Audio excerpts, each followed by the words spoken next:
Friends, नमस्ते विद्यार्थी मित्रांनो. Champion talent search examination यामार्फत आयोजित चॅम्पियन नवोदय एक्झाम या परीक्षेचं आज आपण संपूर्ण पेपरचं सोल्युशन घेणार आहोत. आपलं कवडे क्लासेस अकॅडमी मध्ये स्वागत आहे. आपण प्रत्येक पेपरचं या पद्धतीनं संपूर्ण सोल्युशन घेत असतो. यामध्ये आज चॅम्पियन टॅलेंट सर्च एक्झामिनेशन याद्वारे आयोजित चॅम्पियन नवोदय एक्झाम जी 30 नोव्हेंबर रोजी आयोजित करण्यात आली होती, या संपूर्ण पेपरचं सोल्युशन घेऊया. आज पहिला प्रश्न आहे. यासाठी यामध्ये 4 आकृत्या दिलेल्या आहेत. 3 आकृत्या कोणत्या बाबतीत सारखे वेगळी आकृती ओळखा. आता यामध्ये पहिला प्रश्न पहा. या ठिकाणी जे वरती आकार आहेत ते सारखे, जे खाली बदल आहे की ते 1 2 3 4 3 रेषा आहेत. या ठिकाणी 1 2 3 रेषा आहेत, इथे 1 2 3 आहे. काय फरक आहे या ठिकाणी? रेषा पहिल्यामध्ये 4 रेषा दिसतात. ते स्पष्ट दिसतंय तसं. आपण इथं बाकी ठिकाणी पाहिलं तर ते लगेच जाणवतंय. तर उत्तर येईल पर्याय क्रमांक 1. ओके, चला पुढील प्रश्न पहा. असं प्रत्येक प्रश्नाला आपल्याला तो समजून घ्यायचा आहे. पर्याय क्रमांक 1 येणार आहे.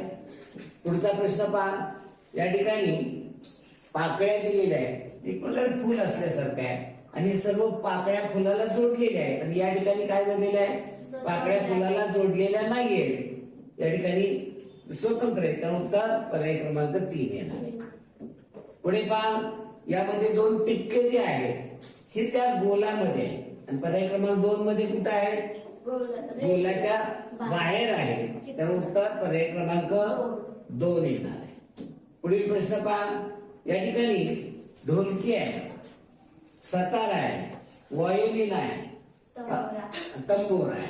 ओके, काय पहा. सतार म्हणा, वीणा म्हणा, तंबोरा म्हणा, ही सर्व तंतुवाद्य आणि हे आहे ते चर्मवाद्य. तर उत्तर येईल पर्याय क्रमांक 1. असं प्रत्येक प्रश्नाला आपण ते समजून घ्यायचं आणि का वेगळं ते आपल्याला पाहायचं. चला पुढील प्रश्न पहा. या ठिकाणी 5 ते 8 मध्ये एक डाव्या प्रश्नाकृती दिलेली आहे आणि 4 आकृत्या बाजूला दिले. हुबेहूब आकृती ओळखायची. हुबेहूब प्रश्न पहा. पहिला प्रश्न पर्यायी पद्धत आपण वापरतो. या ठिकाणी काय सर्व याच्यामध्ये या ठिकाणी जे आहे ते दिलेलं नाहीये. या ठिकाणी कुठे दिलेलं नाहीये, फक्त पर्याय क्रमांक 3. म्हणजे इथे जास्त विचारही करावा लागत नाहीये. चला पुढील प्रश्नाकडे वळूया. पुढील प्रश्न पहा.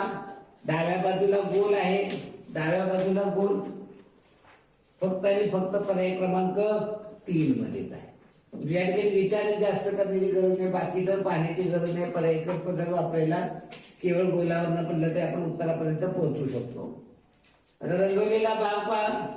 उजव्या बाजूला रंगवलेला भाग इथे नाहीये, ते आकृतीच वेगळी आहे. इथे यामध्ये पर्याय क्रमांक 3 मध्ये या ठिकाणी उजव्या बाजूला रंगवलेला आहे. केवळ एवढं पाहिलं तरी उत्तरापर्यंत आपण पोहोचतोय. पुढे पहा. याच्यामध्ये 3 आहेत, 2 आहेत, 1 आहे. 3 कुणीकडे आहेत? डाव्या बाजूला वरती. डाव्या बाजूला वरती 3 फक्त आणि फक्त पर्याय क्रमांक 3 मध्ये आहे. तर उत्तर पर्याय क्रमांक 3 येणार. पहा 9 ते 12 याच्यामध्ये विशिष्ट क्रमसंगती आहे, मालिका तयार होते. आता मालिका जेव्हा तयार होते तेव्हा एका गोष्टीवरती लक्ष द्यायचं की एका गोष्टीमध्ये फरक काय होतो, बदल तो पाहायचा. ही पहिल्या एक पाहिला, विशिष्ट आकार पाहिला, किंवा पहिल्या आकृतीमध्ये जर गोल पाहिले, हे दोन्ही गोल वरती आहेत. दुसऱ्या आकृतीमध्ये हे दोन्ही गोल उजव्या बाजूला आहे.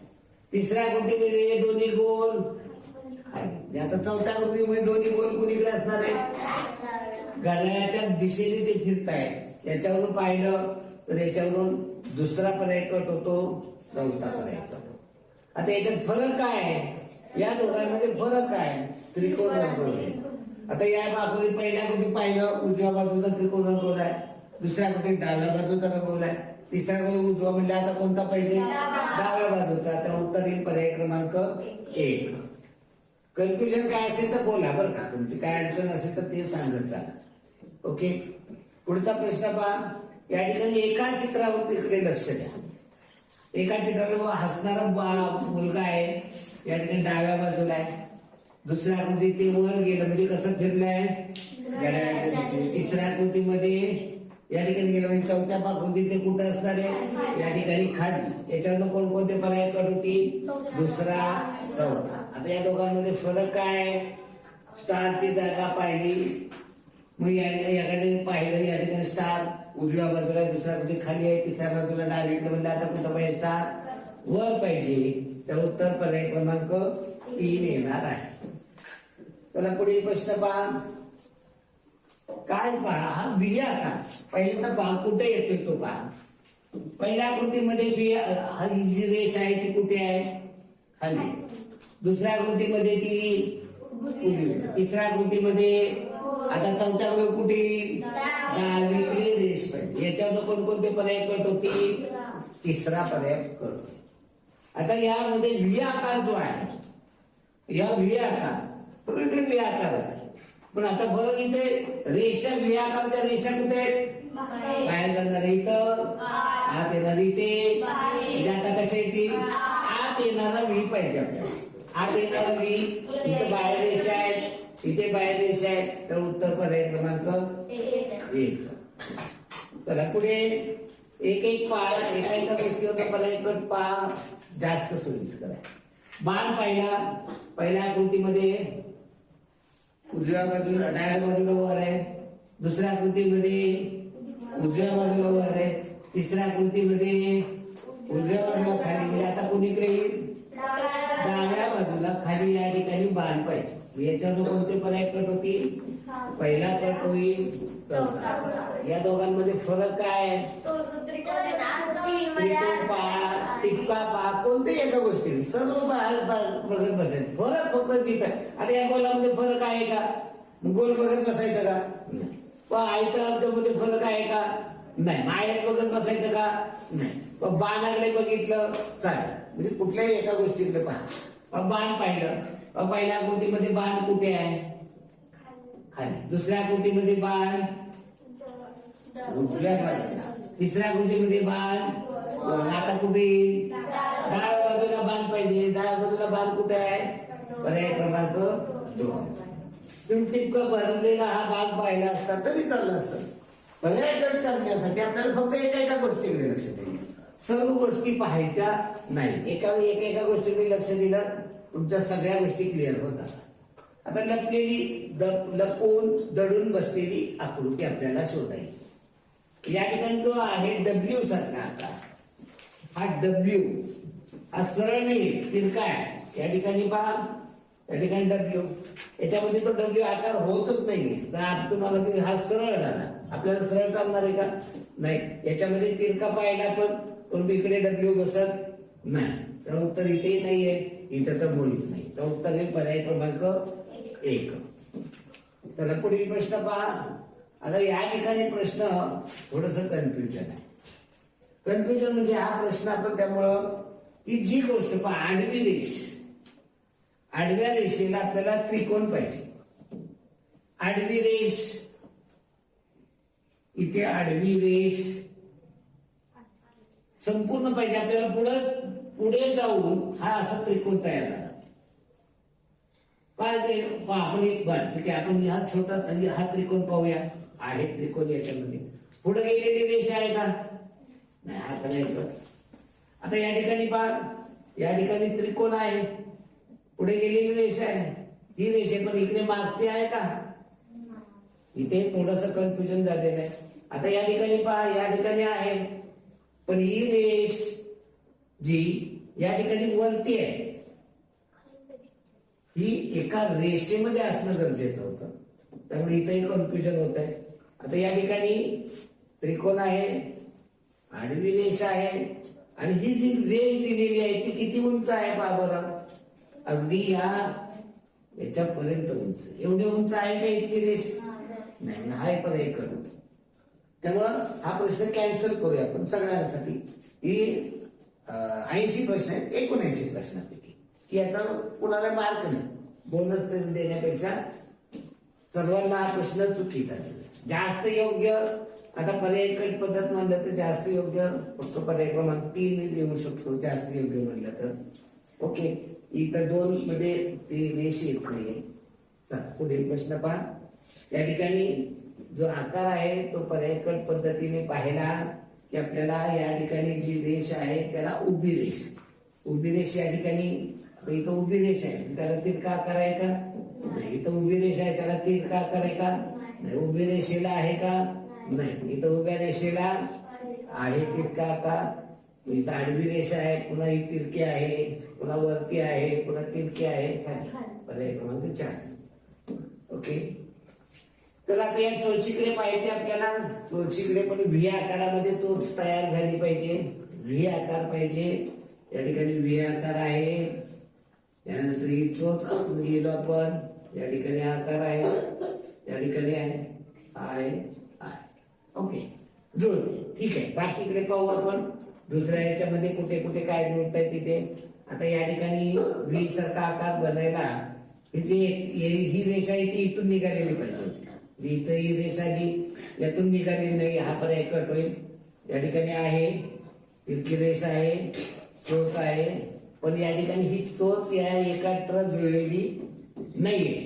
आता या ठिकाणी पहा, या ठिकाणी व्ही आकार तयार होण्यासाठी या ठिकाणी होते नाही. आपल्याला जो आकार पाहिजे या ठिकाणी ज्या पद्धतीने आवश्यक आहे त्या पद्धतीने बनत नाही. खाली आडवी रेष इथे, त्यामुळे हे चुकीचं आहे. उत्तर पर्याय क्रमांक 1. या ठिकाणी आपण प्रत्येक गोष्ट बारकाईने विचार करतो आहोत आपण, की वेळ आपल्याला थोडासा जास्त लागला तरी चालेल. पण या ठिकाणी जो तुकडे आहेत 3 तुकडे आहेत. सर्वत्र 3 तुकडे आहेत. तुकड्यावर इथं 2 तुकडे, चौथा प्रयत्न. आता या ठिकाणचे हे पहा, हा पाव भाग आहे आणि हा पाव भागापेक्षा कमी आणि हा अर्ध्यापेक्षा मोठा आहे. अर्धा नाही, अर्धा असता तर या पद्धतीने म्हणजे आपल्याला अर्धा नकोय. इथं अर्धा दिलेले हा पर्याय कर. आता हे 2 पर्याय राहिलेले आहेत. या दोघांमध्ये पाहायचं आहे की या ठिकाणी हा आकार जुळतोय. हा पाव भाग आहे आणि हा छोटासा भाग आहे. इतका छोटा चालेल का आपल्याला? नाही. आता या ठिकाणी पाहिलं तर हा अर्ध्यापेक्षा मोठाचा भाग आहे. हा पाव भाग आहे ना. तर उत्तर येईल पर्याय क्रमांक 2.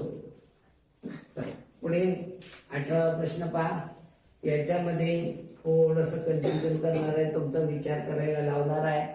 या ठिकाणचे हे पहा आकार. हा एक सारखा जो आकार आहे ना त्याला संपूर्ण टोक आहे. दुसरा आकार आहे ना तो टोक नाही. हे समजून घ्या. जी या ठिकाणचा हा आकार आहे याला टोक आहे आणि याला टोक नाही. हे समजून बारकाईने समजून. मग या ठिकाणी पहा, या बाजूला टोक आहे, या बाजूला टोक नाही. हे जुळत आहे. आता या बाजूला टोक नाही, या बाजूला टोक आहे. ओके, इथे जुळत आहे. या ठिकाणी पण पहा जुळत आहे. आता या ठिकाणी तो आकार कुठे सापडत नाही. हा पर्याय करतो. ओके. आता हे पहा, हे जर जोडल्यानंतर मध्ये चौकोन भाग वेगळा कुठून येईल का असा? चौकोन भाग मोकळा नाही मिळाला. आणि सेम टू सेम जुळवायचं म्हणलं तर पहा, या ठिकाणचा हा जो आकार आहे त्रिकोण नंतर इथे हा त्रिकोणीला आडवा आहे का इथं? हा पर्याय करतो. आता याच्यामध्ये पहा, हा त्रिकोणी आकार आहे. या ठिकाणी बाजूचा जो दुसरा आकार मी सांगितला तो आकार आहे. त्यांचा तो वरचा हा जो त्रिकोण दिलेला आहे तो त्रिकोण आहे. आणि या ठिकाणी जो आकार पाहिजे आपल्याला तो या आकार येतात. तुम्ही जर बारकाईनं 1 आणि 2 पर्याय कट करताना विचार करा. तुम्ही 1 आणि 2 पर्याय कट करताना उत्तर 3 आलेलं आहे आपलं. पण 1 आणि 2 करताना पर्याय कट पद्धत म्हणजे हा जो आकार आहे या ठिकाणी असा पाहिजे होता, तो नाही म्हणून हा पर्याय कट. आता या ठिकाणी हा आकार फिरवून आपण असा करू शकतो का? पलटी करावं लागेल. फिरवून करायचं म्हटलं तर हा आकार काय, हा आकार जो आहे आकार फिरवला, घड्याळाच्या दिशेने फिरवा तर तो असा होईल का कधी? पलटी केला पाहिजे, त्याचा आरशातलं प्रतिबिंब ते. त्यामुळे हाही पर्याय नाहीये. उत्तर पर्याय क्रमांक 3. आता यातले तुकडे पहा, 4 तुकडे आहेत. या तुकड्याच्या संख्येवरनं म्हणलं तर या ठिकाणी 1 2 3 4 तुकडे आहेत. पण चारही याच्यामध्ये 4 चौकोन आहेत. या 2 त्रिकोणी महापर्याय कट, याच्यामध्ये बाकीचे जोडू शकतो. ओके, आता याचे आकार पाहूया. या ठिकाणी काटकोन आहे, या ठिकाणी काटकोन आहे, या ठिकाणी प्रत्येक आकृतीमध्ये 2 काटकोन आहेत. प्रत्येक आकारामध्ये 2 काटकोन आहेत. आता याच्यामध्ये पहा बरं काटकोन आहेत का? इथे एक काटकोन आहे, दुसरा इकडे एक. हे चारही आकार सारखे, हे लहान मोठे आकार आहेत. तर हा पर्याय कट होईल. आता या दोघांमध्ये बारकाईनं समजून घ्या. या दोघांमध्ये जर बारकाईनं समजून घेतलं तर हा आकार कुठे दिलेला आहे? आकार या ठिकाणी, या ठिकाणी आकार इथे बसवला. त्यानंतर हा आकार या ठिकाणी बसवला, म्हणजे या ठिकाणी पर्याय क्रमांक 3 मध्ये बसताय. आता ती म्हणजे 4 मध्ये काय अडचण आहे? 4 मध्ये हा आकार पहा बरं.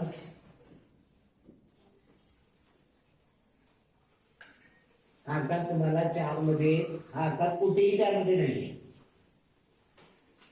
या ठिकाणी पाहिला तर हा आकार चौकोन आहे, परंतु चौकोन या ठिकाणी जो आकार तयार होतो ना, आकार कुठे जर तुम्ही पाहिला तर कुठेही हा आकार नाही. आपल्याला जे काटकोन पाहिजे ते कुठे पाहिजे?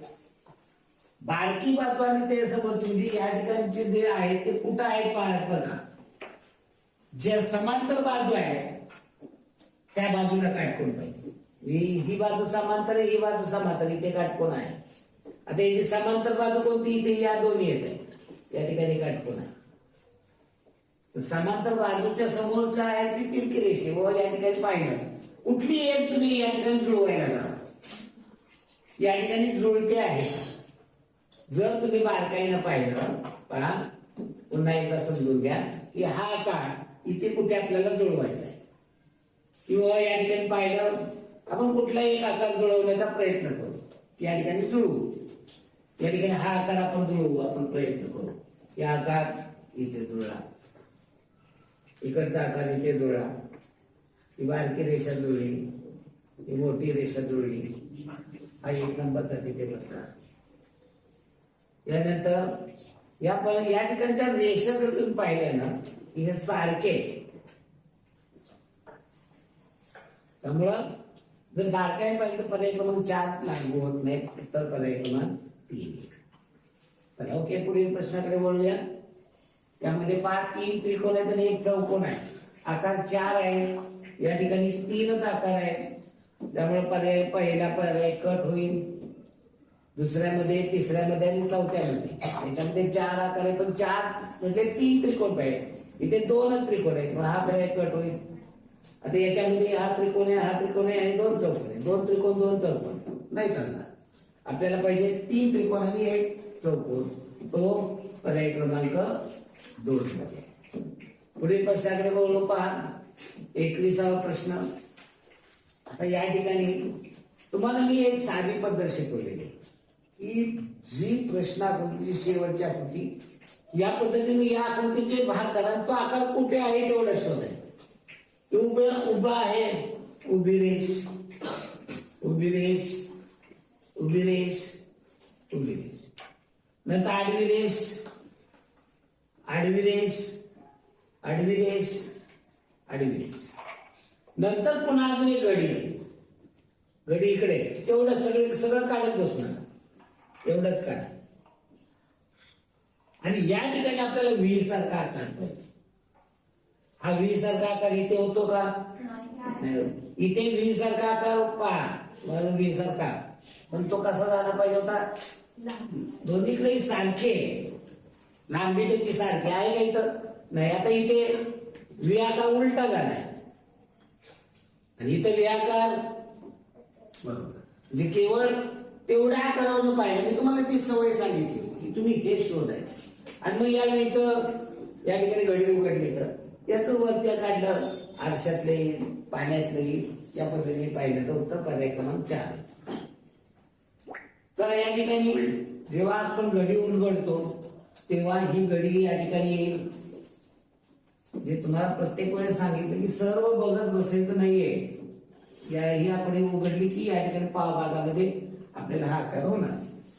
मी कोणकोणत्या पर्यायामध्ये पहिल्यामध्ये आहे का नाही, दुसऱ्यामध्ये आहे का पहिल्यामध्ये या दुसऱ्यामध्ये या ठिकाणी पाहिजे होता नाही, इथं आहे इथं नाही.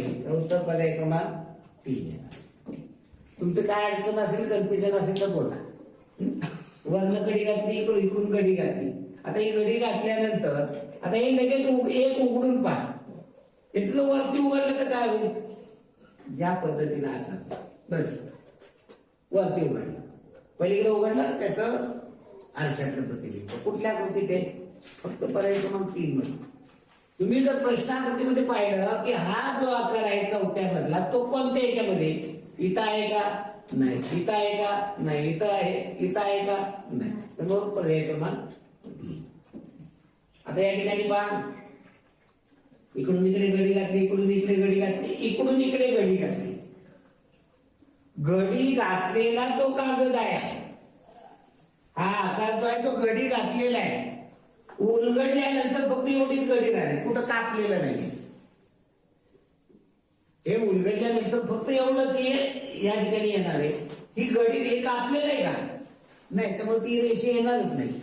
जेव्हा याचं उघडेल इकडे तेव्हा इकडे रेषे इकडे उघडेल तेव्हा ही रेष इकडे येईल. याचा या ठिकाणी पहा कुठल्या आकृतीमध्ये पर्याय क्रमांक 4. आता तुम्ही म्हणून पर्याय क्रमांक 4 मध्ये इथं उभी घडी दाखवलेली आडवी घडी दाखवलेली. आता पहा तुम्ही बारकाईने पर्याय कट पद्धत वापरतो आपण. हा आकार येऊ शकतो का, हा आकार मुळीच येऊ शकत नाही. कसं जरी केलं तरी या ठिकाणी ही घडी येऊ शकत नाही. ओके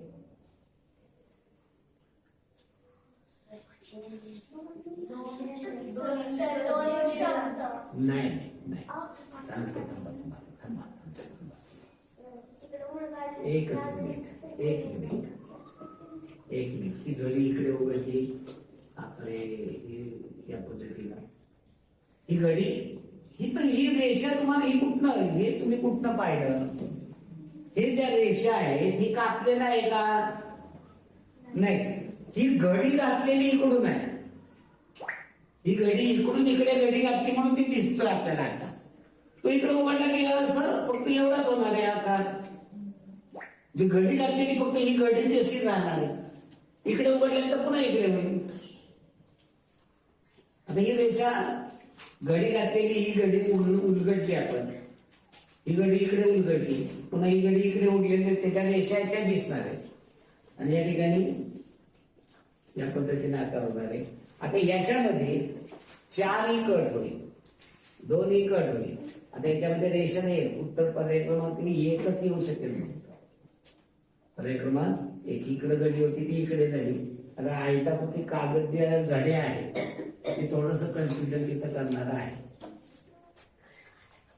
आता इथं हे का 4 कट केला माहिती का, इथे गोल आहे म्हणून. इथे गोल आहे म्हणून. इथं गोल आहे का, इथं कुठं कट केलेला आहे का, तिथं नाही म्हणून हे दोन्ही कट झाले. आता या दोघांमध्ये हा कट होऊन उत्तर पर्याय क्रमांक 1. बरं याच्याबद्दल काय कोणाची शंका आहे का, याच्याबद्दलची एक उत्तर बद्दल काय कन्फ्युजन कोणाचं की इथं गोल आहे म्हणून इथं पर्याय 3 आणि 4 कट होतोय. इथं कुणाची काय आता अडचण, आता हे गोल पाहिले तर पर्याय 3 आणि 4 कट होतो का नाही. राहिले 1 आणि 2. 1 आणि 2 मध्ये हे कापलेला आकार आहे का नाही ना, ही फक्त इकडून इकडे घडी घातली. मग घडी उलगडल्यानंतर काय होणार आहे, घडी उलगडल्यानंतर एवढीच फक्त घडी दिसणार आहे. आणि ही घडी इकडे उघडली या पद्धतीनं, ही घडी इकडे उघडली या पद्धतीने, ही रेष फक्त येणार. तर उत्तर पर्याय क्रमांक 1. चला पुढे पहा वर्तुळाचा चौरसाचा पर्यायकट पद्धत वापरायची. आपण सर्वत्र तीच पद्धत वापरतोय की ज्या ठिकाणी पाहिल्या पहा या ठिकाणचा जो आकार पाहिजे तो आकार या ठिकाणी आपण ही आकृती पूर्ण झाली असेल या ठिकाणी आहे. या ठिकाणी बसणारा आकार पहा हा खूप लहान आहे हा पर्यायकट. आता याच्यामध्ये बसणारे आकार सर्वसाधारणपणे आहे. आता इथला पहा इथं तिरकी रेष पाहिजे आपल्याला. ही कर्व झाल्यानंतर तिरकी पाहिजे. कर्व झाल्यानंतर इथं तिरकी जेवढी पाहिजे तेवढी नाही. हा पर्यायकट आता राहिला पहिला आणि चौथा. काय फरक येतो की लांब. हा एक कट होईल पर्याय क्रमांक 1. कापलेला आकार पहा या ठिकाणी उभी रेष इथे जुळते. आतमध्ये डब्ल्यू आकार जुळतो. संपूर्ण जुळते. सेम टू सेम जुळतो. काय अडचण तिथं? काही अडचण नाही. इथं हे जुळत नाहीये. या ठिकाणी फिरवून कशी जुळत ही जुळत नाही. ही पण जुळत नाही कारण इथं फिरवून पहा सेम टू सेम असेल तर फिरवून पाहत असायचं नाही. आता या ठिकाणी बसणारा आकार पहा लांबी त्याची ही लांबी पाहिली ही उंची पाहिली. या उंचीच्या बरोबर हा बसत नाही हा बसत नाही. हे तिरकी रेषामुळे हा बसत नाही. ही उंची बसत नाही. आता या दोघांमध्ये काय फरक आहे? रुंदी. या ठिकाणची रुंदी पहा या ठिकाणची रुंदीवरून एक कट होईल. उत्तरी पर्याय क्रमांक 2. म्हणजे लांबी रुंदी उंची हे डोळ्याने पाहायचं. आता याच्यामध्ये पहा तिरकी रेषा ही तिरकी रेषा इथे जेवढी पाहिजे तेवढी तिरकी रेषा नाही. या ठिकाणी तो आकारच नाहीये. या ठिकाणी तिरकी रेषा आहे. पुन्हा या ठिकाणी तिरकी वेळ पाहिजे होता. इथं वेळ नाहीये. या ठिकाणी व्ही सारखा आकार आहे. पुन्हा तिरकी रेषा आहे. खालचा आकार आहे जुळते. आता या ठिकाणी पहा या ठिकाणी खालचा जुळला पुढे पाहिलं हे हा आकार खाली तिरकी रेषा. या ठिकाणी हा आकार इथं जुळत नाही. जो बसणारा आकार आहे तो जुळत नाही. त्यामुळे उत्तर पर्याय क्रमांक 4. चला 3 आकृत्यामध्ये काय म्हणलेलं आहे? चौथ्या जागी मोकळी जागा दिलेली आहे की पहिल्याचा दुसऱ्या संबंध तसा तिसऱ्याचा चौथ्याशी संबंध. काय झाले पहिल्याचं दुसऱ्यामध्ये? प्रत्येक आकृती भाग हसलेला मुलगा या ठिकाणी गेला म्हणजे घड्याळाच्या विरुद्ध दिशेने. हा गोल इथे गेला घड्याळाच्या विरुद्ध. चांदणी वगैरे सगळ्या गोष्टी घड्याळाच्या विरुद्ध दिशेने गेल्या. हा स्टार कुठे येणार आहे? खाली येणार आहे. या स्टार वरून पहिला चौथा. आता या दोघांमध्ये फरक आहे. भरलेला त्रिकोणाचा फरक आहे. स्टारचा आहे. कुठलेही पाहिजे भरलेला त्रिकोणाचा काय होईल? घड्याळाच्या विरुद्ध दिशेने म्हटलं की उत्तर पर्याय क्रमांक 2 मध्ये. पाहिजे तर काय झालेलं आहे? गोल किती आहे? 3 आणि 2 5 आणि 3 8. इथे 8च आहे. फक्त रचना काय केली त्याची? बदललेली. इथं 8 आहे. 8चे किती होणार? 8च. फक्त रचना बदलणार. मग आपल्याला 8 असणार आणि रचना वेगळी असणार. म्हणजे इथं काय झाले आहे ती फक्त रचना बदलणार नाही. इथं तोंड काय झाले? उलटे झाले. या ठिकाणी काय? चेहरा उलटा झाला. या ठिकाणी चेहरा उलटा आहे. फक्त पर्याय क्रमांक 1 मध्ये तो आकार जुळतो. आता हा प्रश्न तुमची काठीच्या पातळीचा विचार करता हा प्रश्न तुमची परीक्षा घेणार आहोत. काय झाले पहा बरं. हा आकार एकत्र जोडला तर हा आकार बनतो. इथे हा आकार आहे आणि हा वरचा आकार एकत्र जोडला म्हणजे बाजूच्या आकारात एकत्र जोडले. हा बाजूचा आकार आहे तो एकत्र जोडला तर काय होणार आहे? या पद्धतीचा आकार सर्वत्र आहे बा चौथ्यामध्ये नाही. आता नंतर काय केले? हे 2 गोल आहेत. हे 2 गोलचा एकच गोल झाला. मग हे 2 चौकोन आहेत त्याचा एकच चौकोन या ठिकाणी. नंतर हा यू आहे त्याचा आरशातलं पाण्यातलं आहे ते एकत्र आलं आणि या ठिकाणी तयार झालं. मग हा व्ही आहे हा व्ही आहे एकत्र आला तर या पद्धतीचा चौकोन तयार होईल. आणि मग तो पर्याय कुठल्या मध्ये आहे पहा बरं. या ठिकाणी 2 चौकोन झाले मग हा पर्याय कट, याच्यामध्ये 2 त्रिकोण झाले मग हा पर्याय कट. उत्तर पर्याय क्रमांक 1. चला पुढे षटकोन. 6 रेषा आहेत, चौकोन 4 रेषा पाहिजे, पण त्या रेषा कुठं आहेत? या बाजूवरती रेषा, बाजूच्या मध्यात. या रेषा कुठनं पाहिजे? बाजूच्या मध्यातनं. कोणाचं चालणार आहे का? नाही. जे आहे तसं त्याला उत्तर पर्याय क्रमांक 2 येणार आहे उत्तर त्याचं. पर्याय 4 का येणार नाही? हा जशा पद्धतीनं बाजूवर उभा षटकोन होता तसाच हा कोणावरती उभा असणारा चौकोन कोणावरतीच उभा पाहिजे. तर मग पहिला आणि चौथा पर्याय. आणि याच्या रेषा पाहिजे तर ज्या पद्धतीने हव्या त्या पर्याय क्रमांक 2. मला 33 ते 36 मध्ये पहा. या ठिकाणी काय सांगितलेलं आहे? आकृतीचे प्रतिबिंब, आरशातील प्रतिबिंब. आता या ठिकाणी पहा, रंगवलेला भाग आहे, तो रंगवलेला खालचा भाग खालीच राहणार आहे. तेव्हा या ठिकाणी पर्याय करतोय. आरशामध्ये रंगवलेला भाग वर जात नाही आणि इकडे बाजूलाही जाणार नाही. केवळ फक्त एवढं पाहिलं तर त्याच्यावर ते पर्याय क्रमांक कट पडतात. पुढे इथे पहा, रंगवलेला कोण वरती आहे, वरतीच पाहिजे आपल्याला.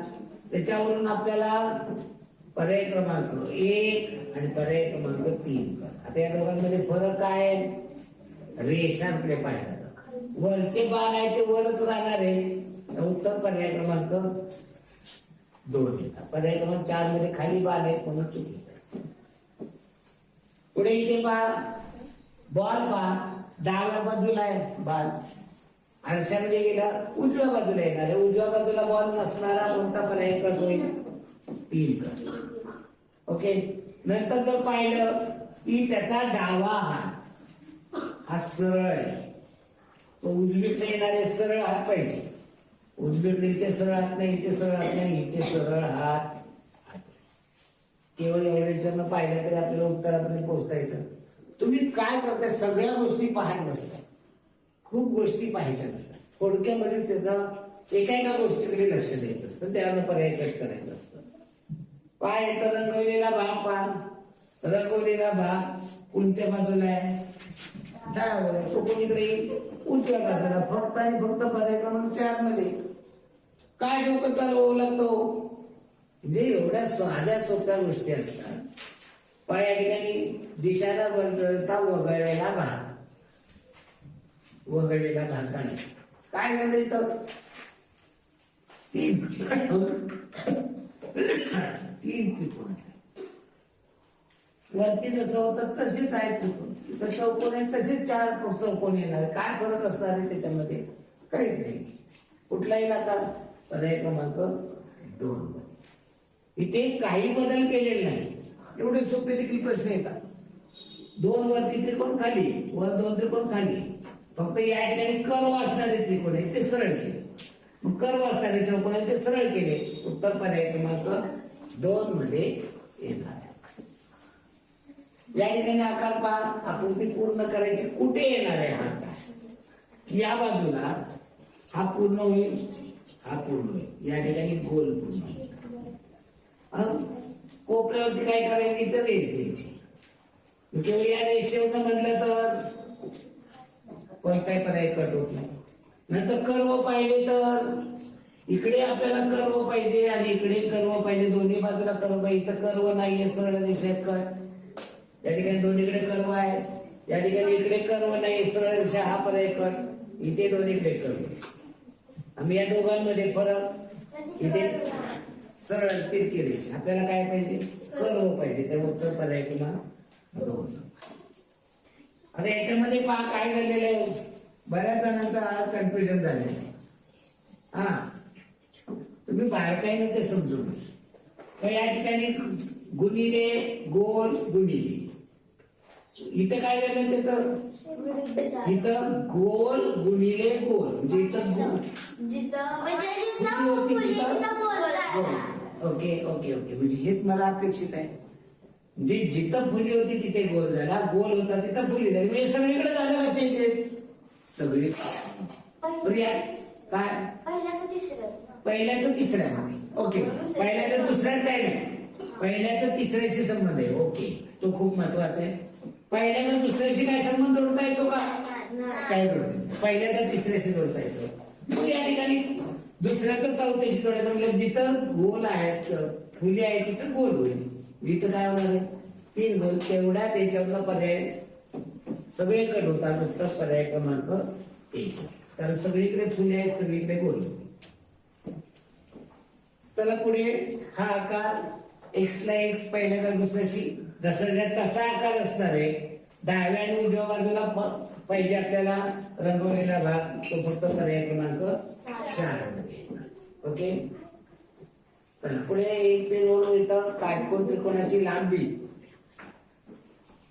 काटकोन त्रिकोणाच्या कर्णाची लांबी 10 सेंटीमीटर. एक बाजू 8 सेंटीमीटर असेल तर दुसरी बाजू किती? काटकोन त्रिकोण आकृती लगेच काढायची. काटकोन त्रिकोणाची कर्ण दिलेला आहे 10 सेंटीमीटर, एक बाजू दिलेली 8 सेंटीमीटर आणि दुसरी बाजू. इथं सूत्र काय आहे? पायथागोरसचं सूत्र आहे की कर्ण वर्ग आणि या हे ज्या 2 बाजू आहेत यांचा वर्ग याची बेरीज सांगतात. 10चा वर्ग 100, त्यातनं 8चा वर्ग 64 आणि या एक्सचा वर्ग याची बेरीज आणि 10चा वर्ग बेरीज सांगते. हे 64 आधी काही तिकडे वजा केले तर 100 मधून 64 गेले 36. ही एक्स वर्गाची किंमत आहे. या ठिकाणी या एक्स वर्ग बरोबर 36 आलं. मग एक्स बरोबर काढायचं म्हणलं तर या ठिकाणी याचं वर्गमूळ काढले, याचं वर्गमूळ एक्स बरोबर 6. त्रिकुट आहे 3 4 5. त्रिकुट आहे 3 4 5. आपण ज्या बाजू दिले 10 दिलेले कर्ण 5 ची दुप्पट आहे. दुसरी बाजू 8 दिलेली इथं 4 ची दुप्पट आहे. इथं बाजू दिले नाही इथं 3 ची दुप्पट काय येणार आहे? 6. हेही डोक्यात आपल्या आलं पाहिजे. चला पुढे. 15 माणसे एक काम 18 दिवसात पूर्ण करतात. तेच काम 6 माणसे किती दिवसात पूर्ण करतात? M1 into D1 is equal to M2 into D2. 15 माणसे 18 दिवस. काम तेवढेच आहे. त्यामुळे 6 माणसे माहित नाही x दिवस. 6 गुणिले इथे तिकडे पाठवले भागिले होती. 15 गुणिले 18 भागिले 6. 6 लावलं तर 3 6 1 6 6 3 18 15 3 45 दिवस लागतील. तर उत्तर पर्याय क्रमांक 3. ओके, हा एक प्रश्न मुलांचा कन्फ्युजन करून गेला. 225 नंतरची 25वी विषम संख्या. आता मी तुम्हाला सांगितलं होतं की पहिली विषम कोणती विचारली असेल. 225 नंतरची 25वी विषम संख्या. 225 नंतरची 25. मग 225च्या नंतर पहिली विषम संख्या कोणती हो? 270. पहिली काढली. राहिल्या किती काढायच्या? 24 काढायच्या. आधी 24 दुने 48. पहिली काढली, राहिले 24. म्हणून प्रत्येक विषम संख्येमध्ये 2चा फरक असतो. या पद्धतीने काढली तर 25वी विषम संख्या कोणती? 8 7 15 5 4 1 4 2 6 1 7 250. ही आली 250. नंतर काय म्हणलंय? 324 नंतरची 8वी. 324च्या नंतरची पहिली विषम संख्या कोणती? 325. पहिली. आता राहिल्या किती काढायच्या? 7. आधी 7 गुणिले 2 14. म्हणजे 5 आणि 4 9 2 आणि 3 349. आणि मग काय म्हणलेले? यांच्यातील फरक म्हणजे 339 मोठी संख्या आहे, त्यातलं लहान संख्या 275 वजा करायचा फरक. 9 5 गेले 4, घात नाही 13 7 गेले 6.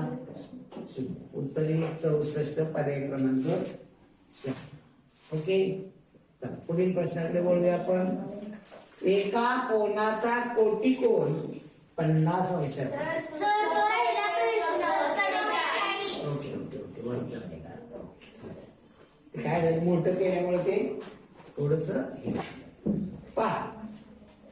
आता इथं जेव्हा तुम्हाला दशांश चिन्हामध्ये असते तेव्हा तुम्हाला सांगितलं की दशांश चिन्ह काढून टाका.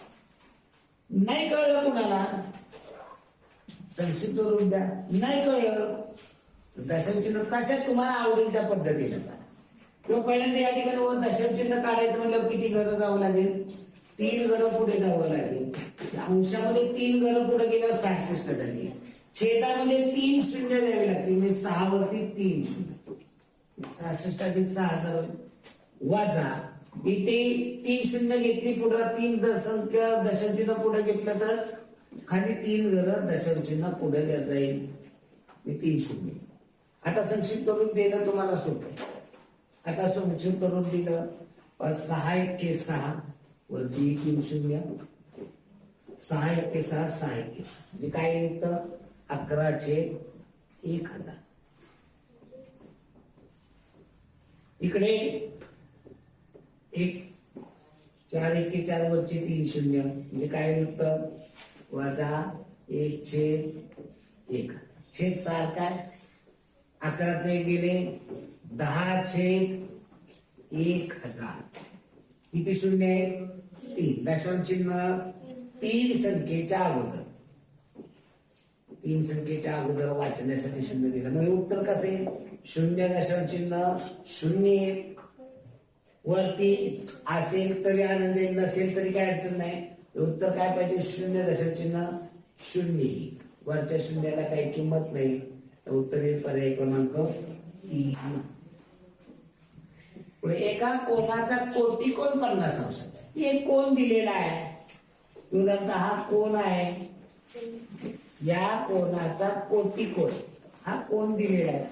या कोणाचा कोटिकोण म्हणजे काय दिलेला कोण आणि त्याचा कोटिकोण याची बेरीज किती असते 90. हा कोटिकोण किती अंशाचा आहे 50. मग मूळ कोण किती येईल. कोटिकोण म्हणजे दिलेला कोण आणि त्याचा कोटिकोण याची बेरीज किती येते 90 अंश. 90 मधनं कोटिकोण 50चा वजा केला किती राहिला 40. म्हणजे मूळ कोण कितीचा आहे 40 अंश. आणि आपल्याला विचारले या 40 अंशाचा कोण आहे त्याचा पूरक कोण. पूरक कोण म्हणजे मूळ कोण आणि त्याचा पूरक कोणाची बेरीज 180 अंश असते. 40 असेल तर त्याचा पूरक कोण कितीचा येणार आहे 180 वजा 40. उत्तर काय 140 अंश. उत्तर पर्याय क्रमांक 2. चला पुढे पहा 125 80 45 20 फरक काढायचा. त्यातला फरक किती येतोय 80 40 120 45चा. या ठिकाणचा फरक पहा 35चा. या ठिकाणी 25चा. आता कितीला फरक पाहिजे 15चा फरक पाहिजे. यातनं 15 वजा केली तर किती उत्तर येईल 5.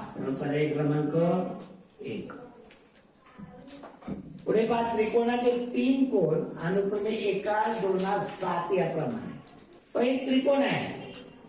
या त्रिकोणाचे 3 जे कोण आहेत हे 3 कोण पहा. या ठिकाणी मी काढतो त्रिकोण. त्यातला एक कोण आहे x 1 2 7 1 2 7. त्रिकोणाच्या 3 कोणाची बेरीज किती असते 180. पहिला 1x अधिक दुसरा 2x आणि तिसरा कोण आहे 7x. याची बेरीज 180. 7 आणि 2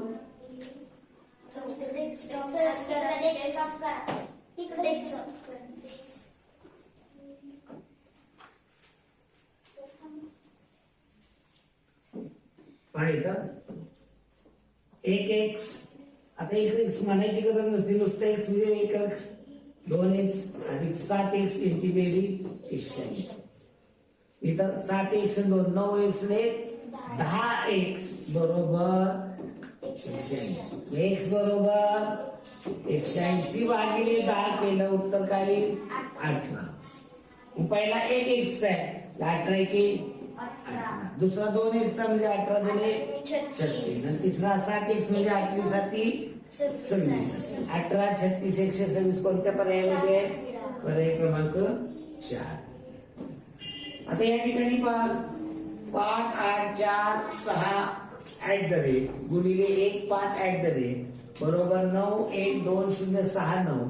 या गुणाकारात ऍट द रेटच्या जागी समान अंक आहे तर तो अंक कोणता. आता तुम्ही एक पाहायला पाहिजे या ठिकाणी कोणते अंक असतील तर त्याच्या गुणाकार केला तर त्याच्या गुणाकाराच्या एकक सांगितले तोच आला पाहिजे. आता एक घेतला 1 गुणिले 1 जिथं चालू शकतो. ओके, इथं 4 गुणिले 4 16 म्हणजे एकक स्थानी काय येणार आहे 6. म्हणजे इथं 6 आहे का नाही. हा पर्याय कर. 7 गुणिले 7 म्हणजे एकक स्थानी काय येईल 9. हा चालेल का तर इथं 6 गुणिले 6 6 आहे. म्हणजे आपल्याला हे दोन पर्याय चेक करावे लागतात. हा पर्याय आला तर हा चुकीचा आहे, हा पर्याय आला तर तो चुकीचा. म्हणजे कुठला तरी एक गुणाकार करून पाहण्याशिवाय पर्याय नाहीये. या ठिकाणी आपण एक गुणाकार करून पाहूया आणि मग त्याच्यावर उत्तरावरती जाऊया. पहा हा घेऊया 5 8 4 6 5 8 4 6 गुणिले 1 5 6. ते छोटं करावं म्हणजे ते छोटं केलं तर ते सोपं होईल. ते काय होते मोठं केल्यामुळे आकार केल्यामुळं नाही आपल्याला हे पण जुळलं पाहिजे. ओके, चला बघू चौथा पर्याय वापरून बघूया. 5 8 4 6 @च्या जागी 6 घेतले.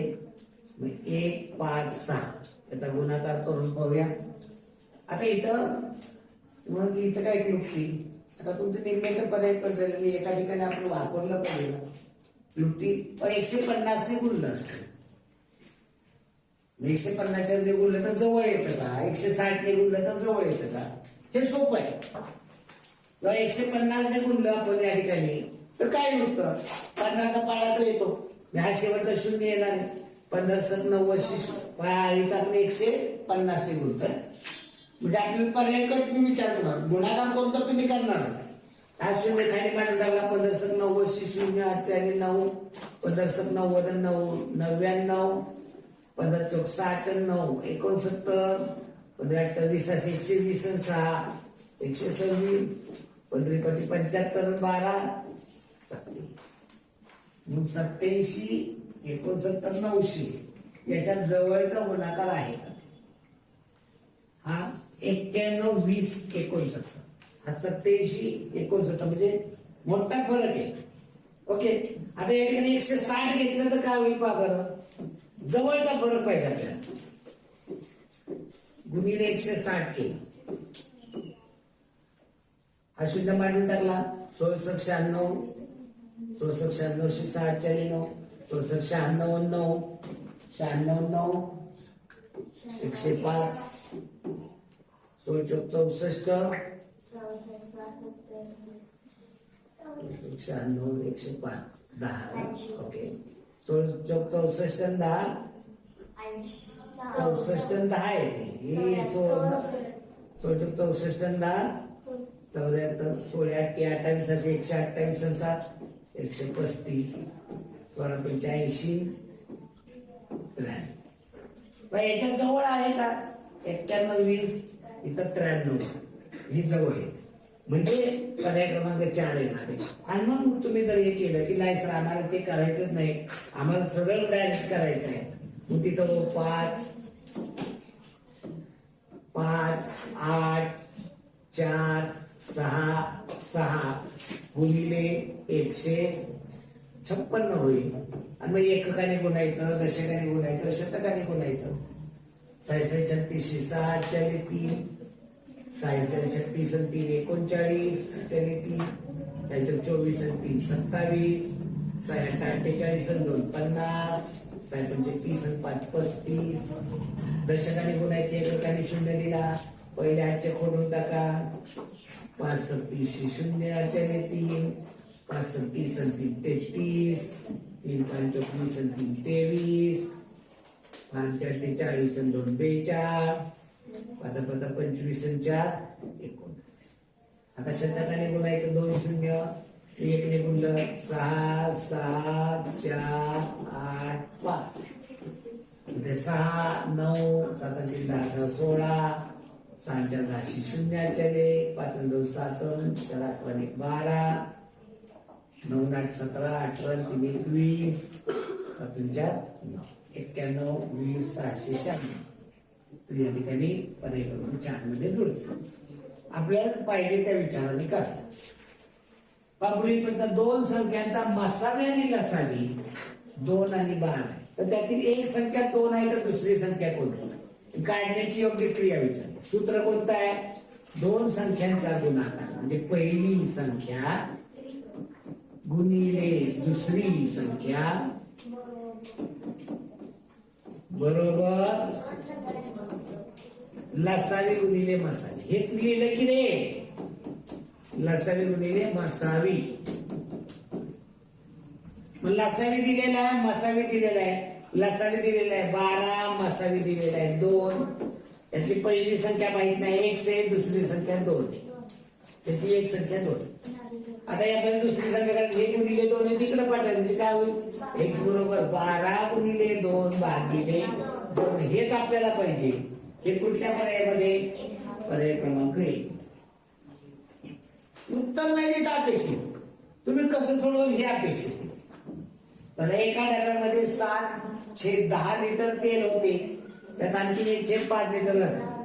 7/10 होते, त्यात आणखी घातलं म्हणजे बेरीज 1/5 याची छेद सारखा केला पाहिजे 10, याची 1 पट 7, याची दुप्पट 2, 7 आणि 2 9/10. पर्याय क्रमांक 2. चला पुढील प्रश्न. या ठिकाणी थोडस कन्फ्युजन तुमचं होणारा प्रश्न होता, थोडासा अवघड होता. आता इथं दशांश चिन्ह 3 संख्येत आहे. दशांश चिन्ह काढायचं म्हणजे काय करावं लागेल? 3 घरं पुढे घ्यावं. वरती अंशात पुढे 3 घरं नेली. छेदामध्ये काय होईल? 1001 आहे, याच्यावरती 3 शून्य. ओके. अधिक इथं काय खाली छेदामध्ये 3 संख्येच्या अगोदर आहे. सॉरी, एक संख्येच्या अगोदर. मी खालचं एक घर पुढे नेलं, वरती एक घर पुढे जाईल, त्यावर शून्य. ओके. जास्त डोकं चालवण्याची गरज नाही. मग छेद सारखा केला, गेलं सगळं. थोडस काय होत आहे? ओके. इथं वरती 3 घर पुढे घेतलं, त्यावरती 3 शून्य येतील. अधिक या ठिकाणी 1 घर पुढे घेतलं, तर वरती याच्यावर 1 शून्य. ओके. आता इथं छेद सारखा करायचं म्हणलं तर काय होईल? याच्यावरती आता इथं तुम्ही संक्षिप्त रूप देणं अपेक्षित आहे. इथं संक्षिप्त रूप देणं अपेक्षित आहे. 1001 1001 वरती राहिली 3 शून्य, 1 2 3 शून्य. इथं काय ना 1/1 आणि इथं 1001 1 आणि वरता शून्य म्हणजे काय होतं ना 10/1. आता याची बेरीज करायची म्हणजे काय करावं लागेल? छेद सारखा करावं लागेल. छेद सारखा 1000 आणि 1 छेद 1000 होईल. याची 1 पट अधिक याची 1000 पट, 10ची 1000 पट 10,000 होईल.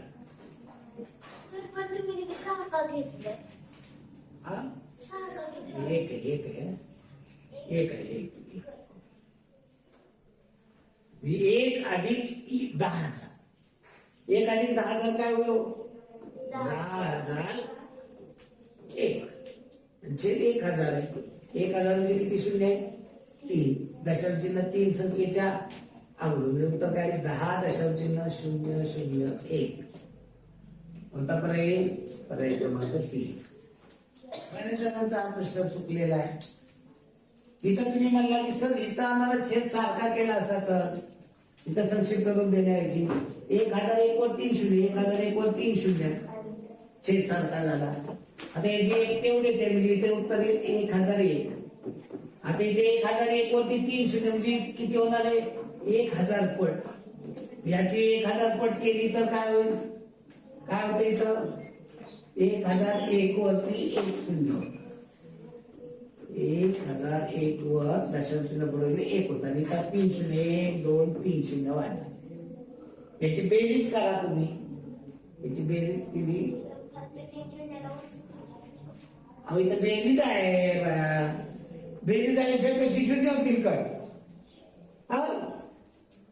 जेव्हा बेरीज झाल्यानंतर होईल म्हणजे बेरीज करावी लागेल. बेरीज काय होईल पहा, या ठिकाणी 1001 वरती 4 शून्य, 1 2 3 4 शून्य आणि इकडे 1001 आहे. याची बेरीज केली 1 0 0 1 1 0 0 1 आणि छेदामध्ये काय होणार आहे? माता गणित काय झालं? 1001 1 0 0 1 भागिले 1001 100 आणि पुन्हा 1000.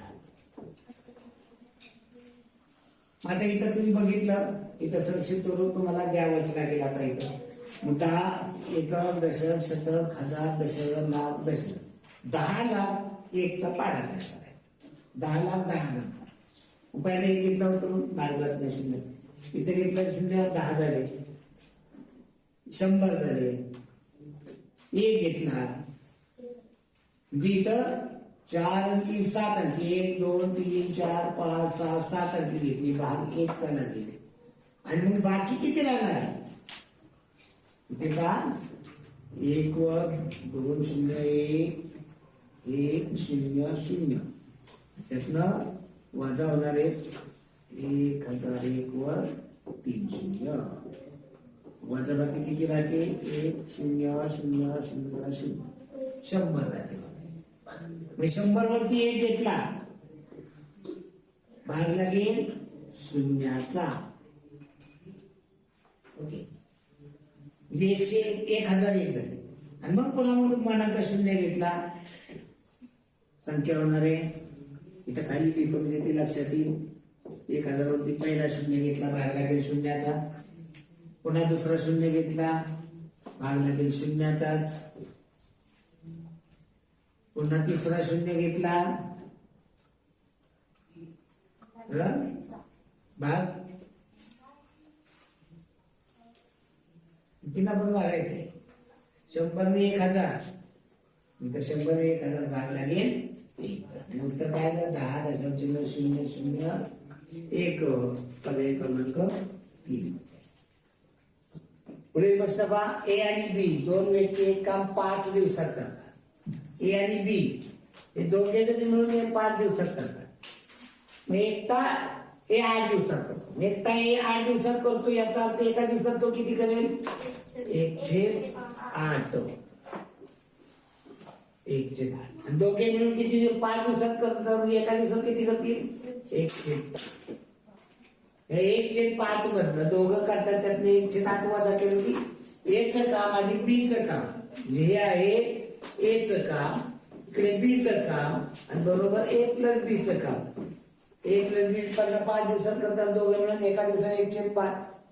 1/8 8 दिवसात करतो 1/8. बीचं माहित नाही आपल्याला काढायचं. इकडे आधी घेते, इकडे पाठवले वजा. 1/5 वजा 1/8 हे सारखा केला तर 40 होईल.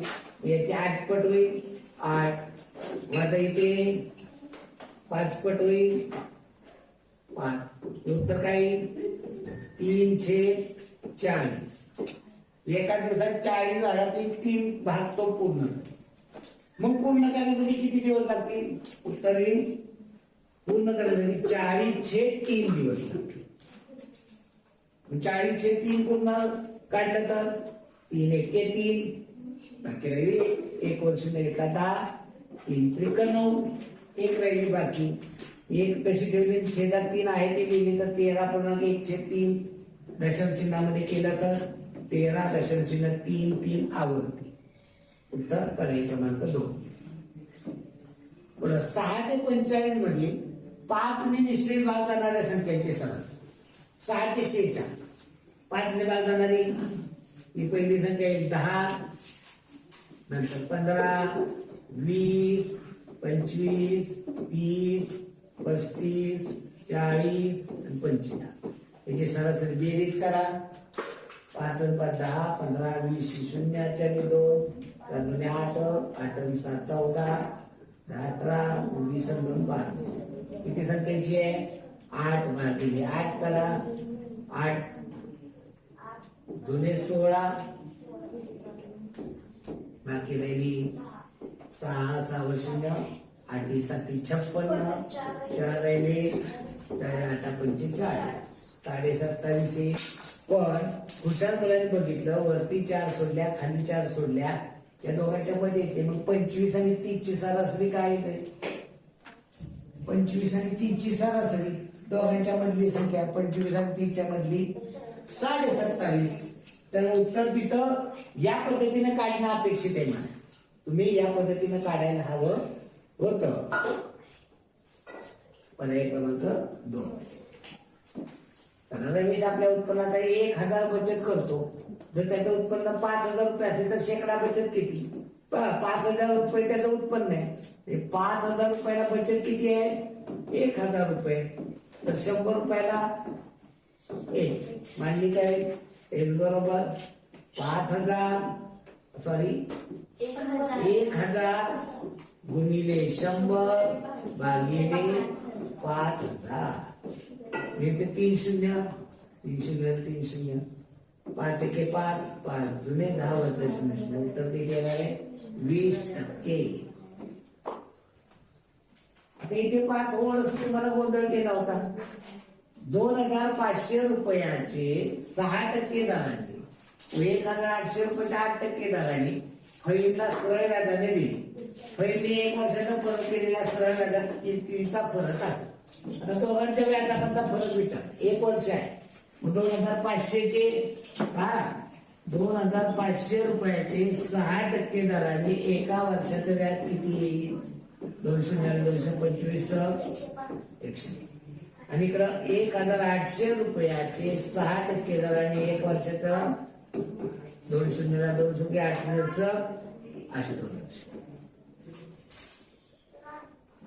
8 8% दराने 8% 44 आणि यातला फरक किती येणार 6 रुपये आता हुशार मुलांनी काय करायला अपेक्षित होतं हे पण करायचं नाही हे पण करायचं नाही काय 2500 आणि ते 1800 त्याच्यात बदल काय सध्या 2500 जास्त होईल 1800 तर कमी होईल फरक कितीचा आहे याच्यामध्ये 2500 आणि 800 मध्ये फरक 700 रुपयाचा मग 700 रुपयाचं एवढंच फरक राहणार आहे 8% दराने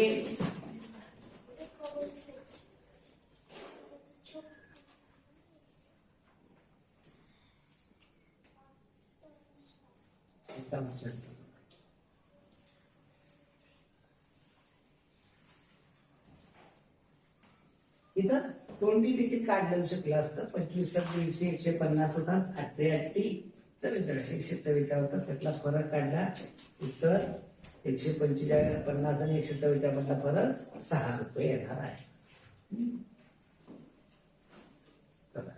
1950 रुपयाला एक वस्तू विकल्याने 30% नफा झाला मग 40% नफा येण्यासाठी वस्तूची किंमत कितीने वाढवावी लागली 30% नफा कधी होतो 30% नफा कधी होतो खरेदी विक्री 100 रुपये खरेदीची वस्तू 130 रुपयाला विकली मग इथे विकली केवढ्याला 1950 रुपयाला मग तिची खरेदी किंमत किती मांडणी काय होईल x बरोबर 1950 गुणिले 100 भागिले 130 शून्य घालवा 13 1 13 6 राहिली बाकी 6 5 65 65 15 वरती 2 शून्य 1500 रुपये खरेदीची किंमत आता ती वस्तू आपल्याला 40% लाभ घ्यायचा आहे 1500 चे 40% 1500 चे 40% 1500 गुणिले 40/100 केलं असतं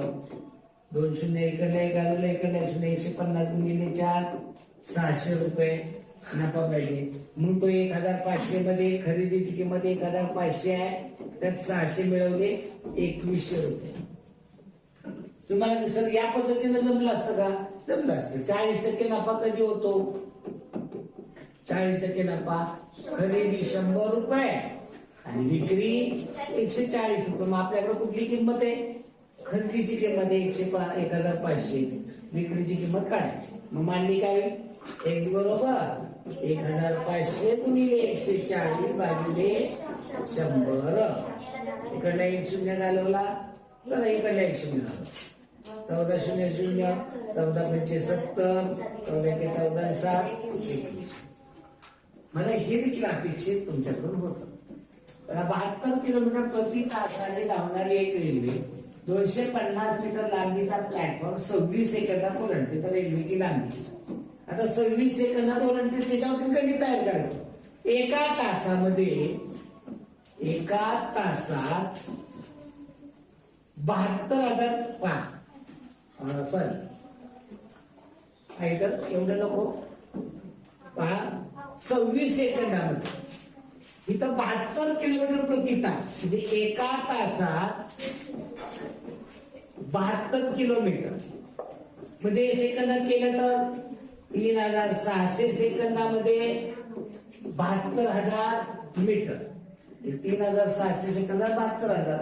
मग 26 सेकंदात किती जाईल? सेकंदाखाली सेकंद माहित नाही तर उत्तर एक्स. लक्ष दे पुढे मांडणी काय होईल? एक्स बरोबर 72,000 गुणिले 26 भागिले 3,600. 2 शून्याला 2 शून्य गेले 36 एके 36 36 दुने 72 वरचा एक शून्य 26 दुने 52 आणि 52 वरती एक शून्य म्हणजे 520 मीटर 26 सेकंद. मग त्यातनं प्लॅटफॉर्मची लांबी किती आहे? रेल्वे 250 मीटर लांबीचा प्लॅटफॉर्म आहे. मग त्यातलं प्लॅटफॉर्मची लांबी वजा केली काय येणार आहे? रेल्वेची लांबी. 12तनं 5 गेले 7 राहिले 5तनं 3 गेले 2 270 मीटर लांबीची रेल्वे आहे. पर्याय क्रमांक 4. पुढचं शून्य दशांश चिन्ह 6 शून्याच्या अपूर्णांकात रूपांतर करा. दशांश चिन्ह 2 संख्येच्या अगोदर आहे. मग हे 2 संख्येच्या अगोदर आहे दशांश चिन्ह. मग 60 अंश छेद एकावर 2 शून्य. संक्षिप्त करून दिले एका शून्याला 1 शून्य गेलं 6/10 आहे का पर्यायामध्ये? नाही. संक्षिप्त करून दिलं तर 2 निघालं. व्यतिरिक्त 6 2 पंचे 10 3/5 आहे का? आहे. पर्याय क्रमांक 2. पुढे एका घनाचे घनफळ म्हणजे काय हे समजून. घनफळ म्हणजे त्याने व्यापलेली जागा या घनाची. घनफळाचं काय सूत्र आहे? बाजूचा घन बरोबर 64. 59 चाललाय. 58 6 शून्याचं आपण रूपांतर केलं नाही. 60/100 केलं. संक्षिप्त रूप दिलं 6/10 6/10 झाला येत मग 3/5 हे झालं का? आता बाजूचा घनफळ 64 दिले. मी 64 कशाचा घन आहे? 4. म्हणजे बाजू किती येणार आहे? 4. याची लांबी 4 आहे रुंदी 4 आहे आणि उंची पण 4 आहे. एका पृष्ठाचं काढू. लांबी गुणिले उंची केली तर एका पृष्ठाचं किती क्षेत्रफळ? 16. म्हणजे एका पृष्ठाचं 16. अशी घनाला किती पृष्ठ असतात? 6. 16 96 चौरस. मग मी घन ही पृष्ठ क्षेत्रफळ चौरसामध्ये मोजतात. उत्तर दिले 96 चौरस सेंटीमीटर. तर उत्तर पर्याय क्रमांक 4. आता स्तंभारेषेत काय म्हणलेलं आहे? किती मुलांनी 15 पेक्षा जास्त गुण मिळवले? किती मुलांनी 15 पेक्षा जास्त? आता या मुलांनी किती? 6 ते 10 आहे. 6 ते 10 3 मुलांना आहे. 11 ते 15 5 मुलांना आहे. ही तर 3 मुलं ही 5 मुलं. यांना 15 पेक्षा जास्त आहे का? हे 15 वाले चालतील का? त्याच्यात 15 पेक्षा जास्त विचार. 15 पेक्षा 16 ते 20 म्हणजे 15 पेक्षा जास्त आहेत. किती जण आहेत? 7. इथं 15 पेक्षा जास्त असणारे 21 ते 25 वाली किती आहेत? 4 आहेत. आणि इथं 26 ते 30 मध्ये किती आहेत? 2. यांना 15 पेक्षा जास्त आहे. 15 पेक्षा जास्त गुण असणारे 7 4 11 2 13. पर्याय क्रमांक 3. उतारा पहा. या उतार्यावरती प्रश्न व्यवस्थित वाचायचा असतो. उतारे वाचताना त्याला अंडरलाईन करायचं असतं. शब्दामध्ये त्यांच्या उच्चारामध्ये गुंतून पडून जी निरंतर बडबड होत असते ती थांबवणे हा वाणीच्या उपासनेचा पहिला टप्पा. वाणीच्या उपासनेचा पहिला टप्पा काय तर निरंतर बडबड होत असते ती थांबवणे हा वाणीच्या उपासनेचा पहिला टप्पा. आवश्यक असेल तेव्हाच आणि आवश्यक असेल तेवढे अगदी मोजकेच बोलणे हे अत्यंत अवघड होऊन बसलेलं आहे. मोजकं बोलायलाच कोण तयार नाहीये. प्रत्येकाला वाटतं की माझ्यासारखं हुशार कोणच नाही. त्यामुळे घडत तुला काय म्हणलंय की मोजकं नाही बोलत आपण बदल जेवढं अपेक्षित आहे तेवढं बोलणं अपेक्षित आहे तेवढं बोलत नाही. आणि पुढे काय झालंय आता मोबाईलमुळे संपर्क साधणं सोपं झालं. कॉन्टॅक्ट करणं सोपं झालं. पूर्वी मोबाईल नव्हते पत्र येत. दूर कोणी आहे ही भावना सुखद असते त्याला फोन करायला मिळतो. बाळाला तुम्ही द्या फोन लगेच हॅलो हॅलो त्या बोलायला येत नाही तरी ते बडबड बडबड ते बघत असतं दुसरं. भावना सुखद आहे पण त्याने आपण कोठे नाही काय करतो आहोत याचे भान सुटते. आपण कुठे फोनवर बोलतोय किचन मध्ये आहे ऑफिस मध्ये आहे कुठं आहे हेच कळत नाही माणसाला. फोनवर काय मम्मी बघा ना मम्मी आजीशी बोलताना मम्मी बहिणी मावशीशी बोलताना काय काय बोलते किती किती बोलते किती उशीर चालते बोलते. अर्धा तस काय आता मोबाईलचं बिल येत नाही हो. पूर्वी कसं व्हायचं सेकंदावरती बिल असेल मग झालं ठेवू का. आज तसं नाही. भाजी काय केली मग भाजीत काय टाकलं मग भाजी कशी झाली मग हे काय म्हणले हे काय म्हणले हे सगळी निरर्थक बडबड. महत्वाचं ते राहिलं आणि राहून गेलं महत्वाचं बोलायचं हे बिल कविता निरर्थक बडबड. मग आपण कोठे आहोत जे कोठे नाहीये कोठे आहोत म्हणजे काय काय करतो आहोत याचं देखील भान सुटतं हे लक्षात येत नाही माझं. जवळपास असणाऱ्याकडे दुर्लक्ष होऊन त्यांचा अपमान होतो हे महत्वाचं. तुमच्या जवळपास बाकीची माणसं आहे त्या फोनवर बोलण्याच्या नादात त्यांच्याकडे तुम्ही दुर्लक्ष करता त्यामुळे त्यांचा अपमान होतो. ही अगदी शुल्लक बाब झाली आता कशामुळं या मोबाईलमुळे. जीव घेणे अपघात सुद्धा होऊ शकतात कशामुळं या मोबाईलमुळं. बघितलं आपण फोन बोलत जाऊन धडकतं पुढं गाडी रस्ता क्रॉस करायचं कळे ना गाडीला धडकतंय खांबाला जाऊन धडकतंय कितीतरी पुढे त्या खड्ड्यात जातंय. बघितलंय तुम्ही व्हॉट्सअपला वगैरे युट्यूबला वगैरे. जीव घेणे अपघात सुद्धा होऊ शकतात. दुसऱ्याचाच काय स्वतःचाही जीव धोक्यात घालून देणं समाजाला परवडणार नाही. दुसऱ्याचा नाही तुम्ही स्वतःचा देखील जीव ह्या किती अनमोल आहे जीव. म्हणजे सगळ्यात अवघड बनलेली गोष्ट कोणती सर्वात अवघड आवश्यक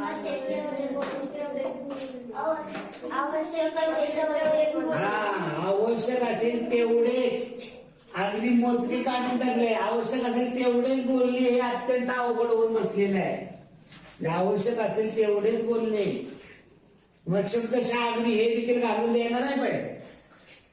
आवश्यक असेल तेवढे बोलणे अगदी मोजके बोलणे अत्यंत अवघड होऊन बसले. आवश्यक असेल तेवढं.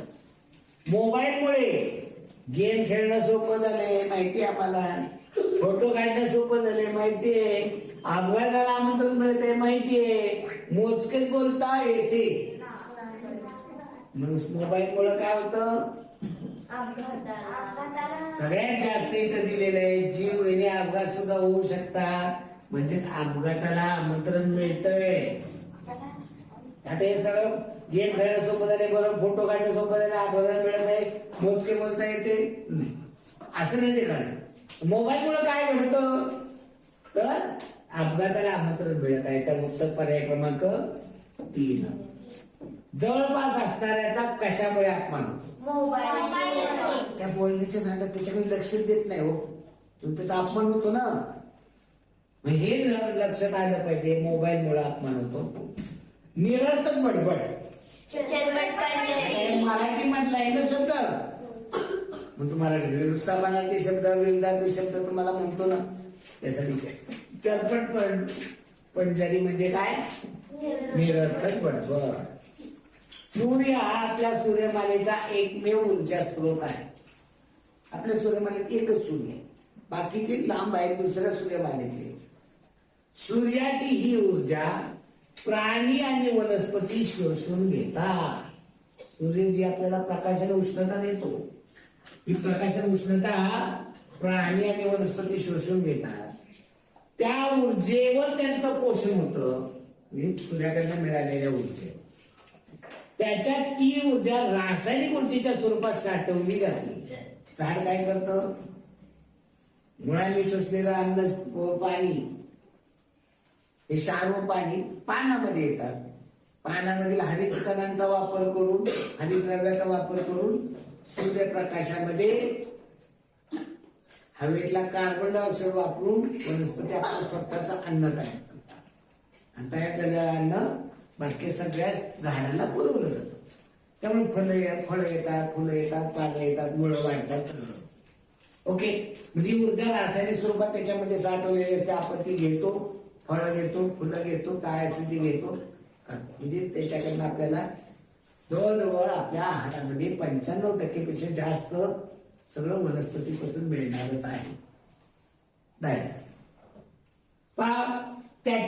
त्यांच्या मृत्यूनंतर म्हणजे वनस्पती आणि प्राणी यांच्या मृत्यूनंतर ही ऊर्जा आपल्याला, वनस्पती आणि प्राण्यांच्या मृत्यूनंतर ही ऊर्जा आपल्याला जीवाश्म आणि इतर इंधनाच्या स्वरूपात मिळते. जीवाश्म म्हणजे ज्या ठिकाणी आता तेल तयार होतं, तेल मिळतं ना, त्या ठिकाणी पूर्वी झाड आणि माणसं सजीव जिवंत जमिनीमध्ये काढले. झाडल्या गेल्यामुळं त्याच्यावर दाब पडून गाळाचा दाब पडून, ह्याचा दाब पडून त्यातनं ते बाहेर जीवाश्म इंधन, जे आपण पेट्रोल डिझेल त्यापासून आपण तयार होतो. तुम्हाला साधं याचं जर जीवाश्म इंधन कसं तयार होतं बघायचं असेल, एखादं कुत्रं मांजर मरून पडलेलं पहा, त्यावेळेला लक्ष द्यायचं नाही आपण, आपल्याला तिथे काय वास घ्यायला जायचं, फक्त लांब बघायचं. 1 दिवस 2 दिवस ते फुगतं, सडतं. 4-5 दिवसांनी त्याला आळ्या लागतात, किडे लागतात. मग किडे ते सगळं खाऊन टाकतात. आणि खाल्ल्यानंतर खाली फक्त हाडं राहतात. आणि हाडाच्या तिथं तुम्ही बघितलं तर ऑइली स्वरूपामध्ये साप. त्याच्या शरीरामध्ये जे इंधन होतं ते तिथं, बाकीचं मांस खाल्लं किड्यामुळे. मग असं या मांसावरती हे जीवन मेलेलं खाऊन टाकलं. हे खाल्लं नसतं तर ते प्रचंड प्रेस झालं, दाग पडला की त्यातनं खनिज तेल तयार. ओके, तर असे ऊर्जा चक्र आहे. सूर्यापासून पृथ्वीला सुमारे दरवर्षी 7 × 10⁻11 किलोवॅट एवढी प्रचंड ऊर्जा मिळते. तुम्हाला कल्पनाही नसेल, दरवर्षी आपल्याला जेवढ्या ऊर्जेची गरज असते तेवढी ऊर्जा सूर्य केवळ 40 मिनिटात आपल्याला देतो. आपल्याला वर्षभरात जेवढी गरज आहे ऊर्जेची, एवढी ऊर्जा सूर्य फक्त एका 40 मिनिटांमध्ये आपल्याला वर्षभर पुरली एवढी ऊर्जा देतो. आणि त्यामुळे त्याचा वापर माणूस सोलर बनवायला लागले. विहिरीवरचे पंप आता बघा ना, शेतकरी रानात संध्याकाळला जायचंच बंद झाला. पूर्वी कसं होतं, लाईटवर होतं, तेव्हा मग लाईट आल्यानंतर मग शेतात जायचं. मग रात्रीची 12 वाजता लाईट यायची, 12 वाजता शेतात जायचं, पण पाणी दिलं पाहिजे शेतात. आता जवळजवळ बऱ्याच शेतकऱ्यांनी सौर पॅनेल बसवले, त्याच्यावरती लाईट. कधी चालतात ते? सूर्य उगवल्यानंतर. सूर्य उगवल्यानंतर 9-10 वाजता रानात जायचं, दिवसभर उन्हामध्ये 5-6 वाजेपर्यंत मोटर चालते. अगदी भरपूर पाणी वगैरे भिजून जातं. संध्याकाळ झाली लाईट बंद, सूर्य खाली बुजला, हिची सौर लाईट. किती सोपं झालंय. कोणाला बिल द्यायचं नाही, कोणाला पैसे द्यायचे नाही, काय नाही. एकदा तुमचा खर्च झाला कायम सूर्य आयुष्यभर. असं कोणतेही मीटर न लावता सूर्य आपल्याला ऊर्जा देत असतो. पण ती ऊर्जा कशी घ्यायची, कशी वापरायची हा महत्वाचा मुद्दा आहे. कशी वापरायची यावर सगळं काय करू शकतो. लाईट तयार होते सगळं. वनस्पती व प्राणी यांचे पोषण कसं होतं? ते सूर्याची, वनस्पती आणि प्राणी सूर्याची ऊर्जा रासायनिक स्वरूपामध्ये वापरतात. त्याच्यामध्ये तयार होणारे त्याच्यामध्ये पर्यायी पद्धत वापरा. वनस्पती प्राणी, वनस्पती स्वतःचं पोषण करतात, प्राणी करतात का? नाही. ते जीवाश्म व इंधन वापरून पोषण करतात का? मेल्यानंतर ते जीवाश्म तयार होतं किंवा इंधन तयार होतं. जिवंतपणी ते काय हे करून आपण आपलं पोषण होणार, आपल्या गाड्यांना इंधन वगैरे मिळेल, पोषण विकत त्यावर नाही. ते साठवतात त्याच्यामध्ये, ते स्वयंपूर्ण आहेत का? नाही. मनुष्य तर अजिबात स्वयंपूर्ण. तर पुढचा प्रश्न, पृथ्वीला सूर्यापासून 7×10⁻11 किलोवॅट ऊर्जा मिळते. हे प्रमाण एका वर्षामध्ये, हे एका वर्षामध्ये मिळणार आहे सूर्यापासून. आपण एवढ्याला लागणारी ऊर्जा आहे ही फक्त सूर्याकडे 40 मिनिटात. वर्षभरात एवढी ऊर्जा देतो, एवढी ऊर्जा आपल्याला लागते का? नाही लागत. जेवढी आपण वर्षभर लागते जेवढी, तेवढी फक्त 40 मिनिटामध्ये येते. पुढे, मृत्यूनंतर सजीवांची ऊर्जा कोठे जाते? ती आपल्याला जीवाश्म इतर इंधनाच्या स्वरूपामध्ये मेलेल्या झाड असतील, पानं असतील, फुलं असतील, पडली खाली जमिनीमध्ये पडली तर जीवाश्म तयार झालं. माणसं काढली, प्राणी काढले, त्याचं जीवाश्म झालं, मातीमध्ये त्याचं मिसळून गेलं हे जीवाश्म. त्याच्यावरती दुसरी झाडं वगैरे वाढतात, ते झाडं वापरतात म्हणजे जीवाश्म. सजीवाचे मृत अवशेष या शब्दासाठी उत्तरात कोणता शब्द आलाय? जीवाश्म. काय सोपा होता. करवीर नगरी, करवीर नगरी म्हणजे कोल्हापूर, त्याला करवीर म्हणतात. भरलेल्या अखिल भारतीय मराठी साहित्य संमेलनाचे अध्यक्ष रमेश मंत्री यांचे व्यक्तिमत्व सर्वार्थाने बहुरंगी आणि बहुढंगी होते. विनोदी लेखक म्हणून आम्हा प्रसिद्धी मिळवणाऱ्या मंत्र्यांचं म्हणजे रमेश मंत्र्यांचं पहिलं पुस्तक विजनानी या शीर्षकाखाली, शीर्षक म्हणजे नावाखाली प्रसिद्ध झालं. त्यात त्यांनी गद्य काव्य म्हणजे पद्य नाही, कविता नाही, गद्य काव्य, त्याला कुठला आकार नसतो, वकार नसतो, अशा पद्धतीने गद्य काव्य एकत्र केली होती. आणि शीर्षकावरून अंतरंगाचा वेध घ्यायचा तर ते खूप भावुक होतं. विनोदाचा त्यात अंशही नव्हता. विनोदी लेखक विनोद त्यात काही नव्हता. साहित्याची बालपणापासून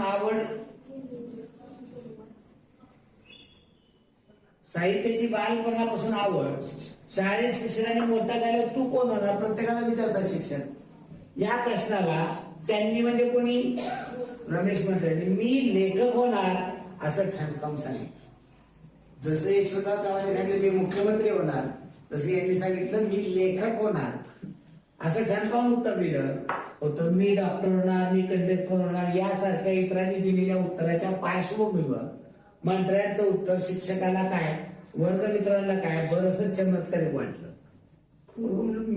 लेखक होणार, लेखक काय बाकी कोण होते, डॉक्टर होणार, इंजिनियर होणार, होणार, आम्हाला लेखक होणार, सगळ्यांना चमत्कारिक वाटलं, सगळे हसले.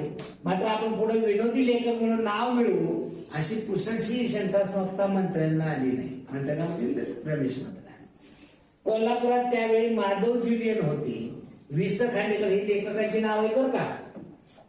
कोल्हापुरात ही करवीर नगरी, माधव ज्युलियन होते, वि. स. खांडेकर होते, कादंबरीकार फडके होते.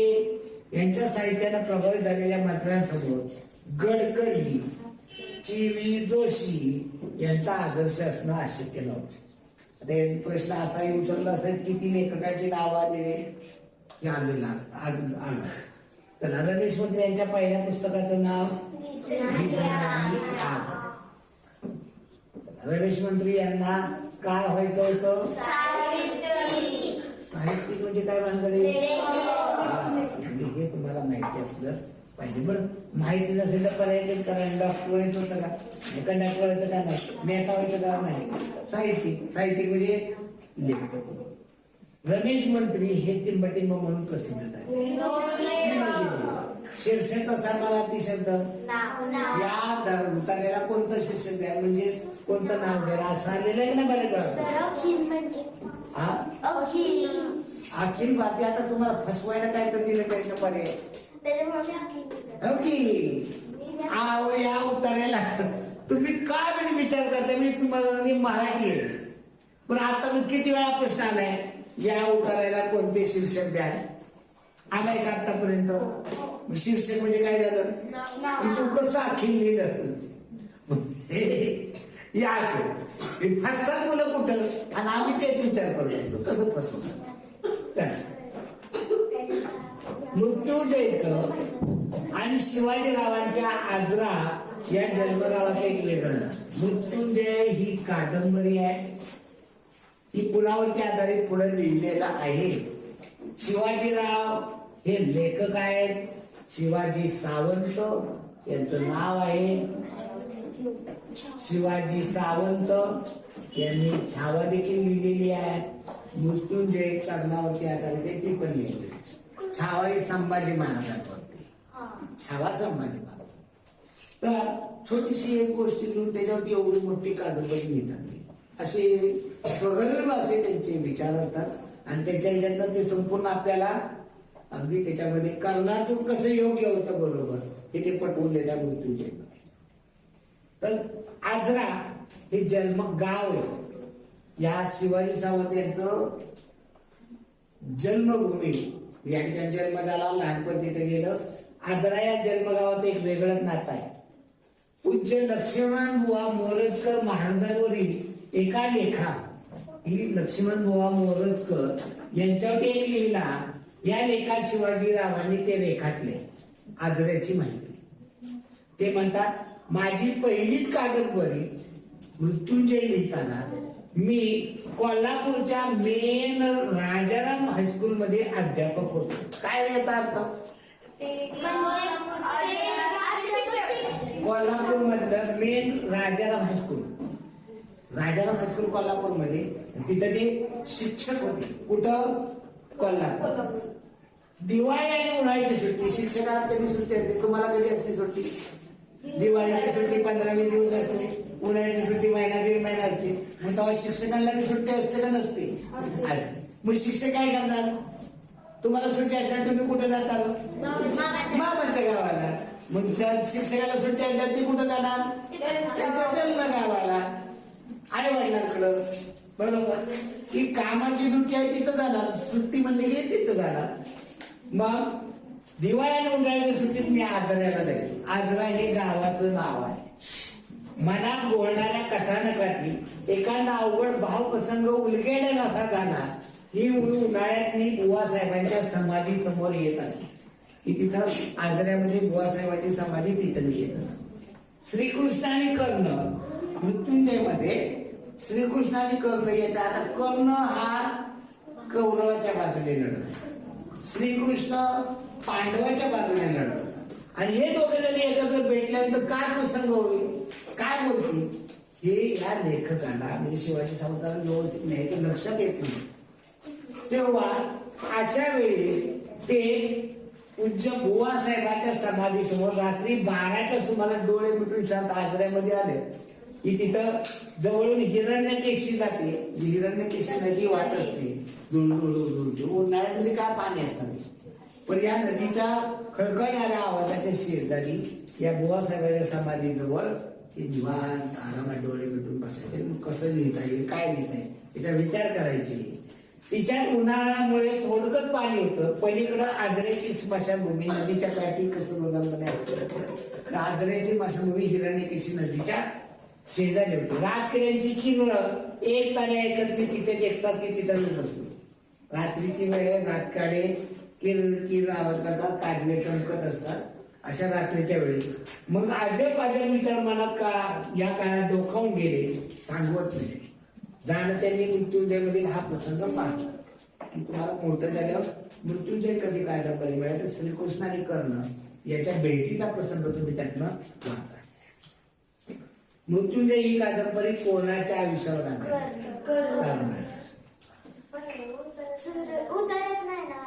काय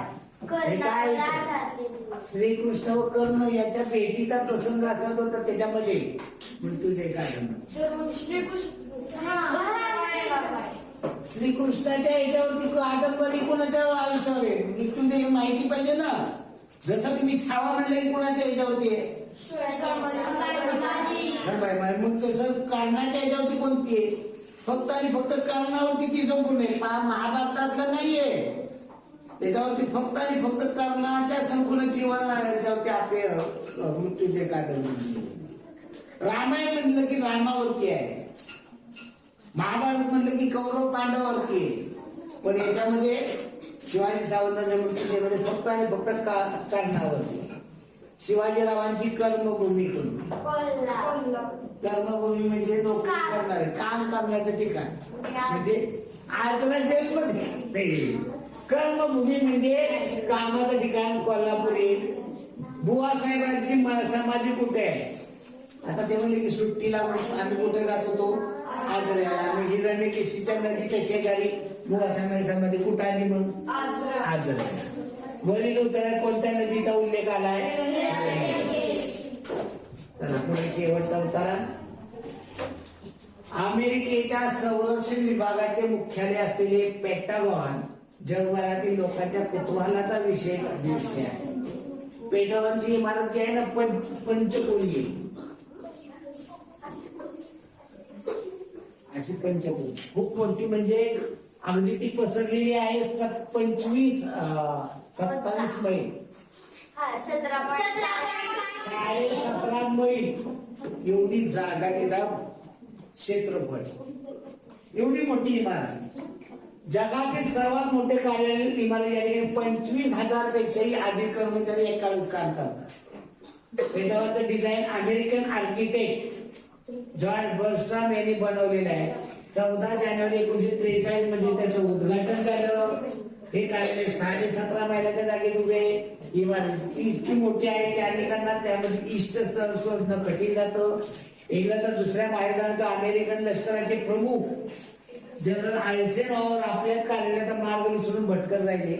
आपलंच कार्यालय त्यांना सापडेना. त्यांना आपल्या स्टेनोग्राफर म्हणजे थोडक्यामध्ये तुम्ही बोललेलं थोडक्यात लिहिता, तुम्ही जेवढ्या स्पीडली बोलाल ते तेवढं लिहित असतात, आणि मग त्याचा अनुवाद केलं तर सगळं तुमचं भाषण जसं आहे तसं ते. स्टेनोग्राफर म्हणजे एक प्रकारे तुमचा टंक लेखक जो असतो ना, टाईप रायटर, तो तुमचं सगळं काम करणारा स्टेनोग्राफर मध्ये मदतनीस सहाय्यक. त्याने आपला ऑफिस शोधावं लागलं. पेंटागॉन तेव्हा म्हणत की तुम्ही तर तेव्हा फोन नव्हते त्या काळात. पेंटागॉन मधील कार्यालयाचे 1943 मध्ये उद्घाटन झाल्यानंतर आतापर्यंत सुमारे 72 वर्षांमध्ये केवळ एकदाच मोठ्या प्रमाणात नूतनीकरण झालं, दुरुस्ती झाली, रंगरंगोटी वगैरे. त्यासाठी 17 वर्ष लागली दुरुस्ती करायला. 17 वर्ष 279 कोटी रुपये खर्च झाला. आता पुढे पेंटागॉन मध्ये एका वेळी किती कर्मचारी काम करतात? 25,000. म्हणजे किती झाले? पाव लाख. 25,000 म्हणजे पाव लाख. पाऊन नाही, पाव लाख.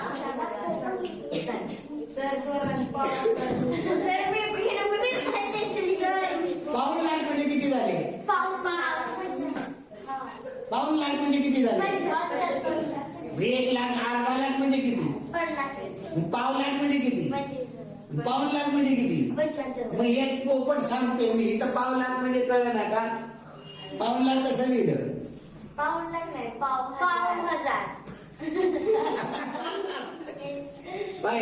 साध्या चुका. जॉर्ज बर्स्ट्रॉम हा व्यवसाय कोण होता? आर्किटेक्चर. आर्किटेक्चर म्हणजे इंजिनियर, वास्तुविशारद. इंजिनियर वेगळा. इंजिनियरला मराठीमध्ये म्हणतात अभियंता. आणि आर्किटेक्चर तो काय करतो? तुमचं घर बांधायच्या अगोदर तुम्ही इंजिनियरला भेटता, आर्किटेक्चरला भेटता. इंजिनियर तुमचा प्लॅन तयार करून देतो, घर कसं बांधायचं. तुम्ही त्याला अगोदर सांगता की आम्हाला 4 खोल्या पाहिजे, 1 बेडरूम पाहिजे, 1 किचन पाहिजे, 1 हॉल पाहिजे, तुमचा आमचा प्लॉट असा आहे, कोणत्या दिशेला कोणतं पाहिजे, कोणत्या दिशेला कोणतं पाहिजे. मग त्याला प्लॅन बनवून द्या. मग तो प्लॅन देतो बनवून इंजिनियर. मग इंजिनियर प्लॅन दिला की मग तुम्हाला वाटतं की घर कसं होईल. आपली 2 मजली, खाली 3 रूम, वरती 2 रूम, वरती 2-3 रूम. मग त्याचं कसं दिसतं, समोरनं कसं दिसेल घर, बाजूने कसं दिसल, आतमध्ये टॉयलेट कसं, कुठं, फॅन कुठं, बेडरूम कुठं, त्या खिडक्या कशा असल्या, हे सगळं तुम्हाला कल्पना तुम्हाला कळत नाही. मग तुम्ही जाता आर्किटेक्चर. मग इंजिनियर म्हणतो की तुम्हाला हा प्लॅन कसा दिसेल बघायचा असेल, तुम्ही आर्किटेक्चर करायला असेल. आर्किटेक्चर म्हणून तुमचा प्लॅन घेतो आणि म्हणतो की मी तुम्हाला त्याचं डिझाईन बनवून देतो. मग तो तुम्हाला बोलल्यानंतर तो तुम्हाला घर समोरनं कसं दिसेल, संपूर्ण त्याचा प्लॅन वरून, दिलेल्या प्लॅन वरून कसं दिसेल हे समोरनं दाखवतो. त्याच्या लॅपटॉप मध्ये, कॉम्प्युटर मध्ये समोरनं घर कसं दिसणार, डाव्या बाजूने कसं दिसणार आहे, उजव्या बाजूने कसं दिसणार आहे, मागणं कसं दिसणार आहे, वरनं कसं दिसणार आहे, हे सगळं दाखवतो.